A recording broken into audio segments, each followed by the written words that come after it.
which one is asset and what is liability in like crypto? See, asset is something that puts money in your pocket, and liability is something takes money out of you. If you refer Rich Dad Poor Dad, that book, if you read that book, you'll come to know what assets and liabilities are, and everyone should know what assets and liabilities should be. Now we are saying car is an asset. Car is not an asset because you require money for that maintenance, insurance. You are paying money, right, for the fuel, for the petrol, everything. So it takes money out of your pocket. If something takes out of your pocket, then it's not an asset, it's a liability. So car is a liability because it taking money out of your pocket. You're also paying EMIs for that car, you're paying money. And if you if you purchase brand new car, then you lose that value of that car instantly when you buy.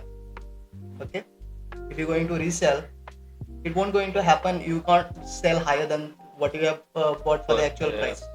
So car is a liability, but you can convert that car into an asset. How?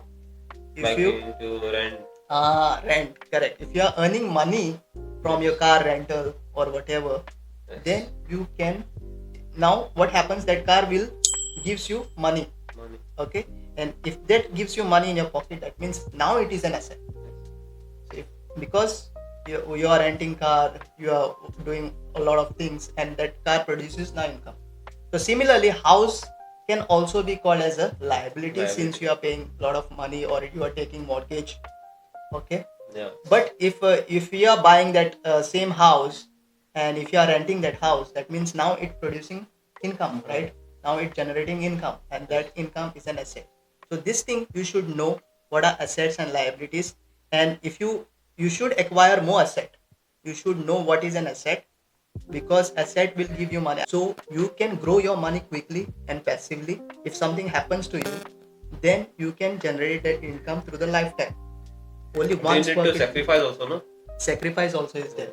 But the thinking of the 9 to 5 job, that 9 to 5 job company can replace you anytime if anything happens to you. So first thing, you need to take care of your family. First thing, you need to have something like life insurance. Something happens to you, who will look after your family? So you need to have that, and you also need to have the emergency fund.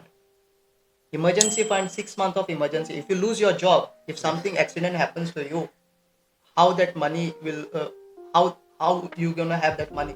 So if you have the emergency fund, if you have 6 months of savings, then you can look for the job if you have lose your job in the next 6 months. Or if you met with an accident, if you have a health insurance or life insurance, that insurance will going to cover your expenses, medical bills, if you're having the health insurance. So that is the first step that will give you the financial security. Financial security is something that you having money for your basic necessity, for food, for the rent, or for the grocery bills, whatever you are paying, which is constant, which is you have to pay, right, to sustain. Yes. And also you need to have the emergency fund. The second one is financial stability. Once you have financial security, means once you are having that 6 month of emergency fund, financial stability means now you are working harder. Okay, but now you have saved enough, not only emergency fund, but you have saved enough for your retirement, or for your vacation, or for anything you want to like.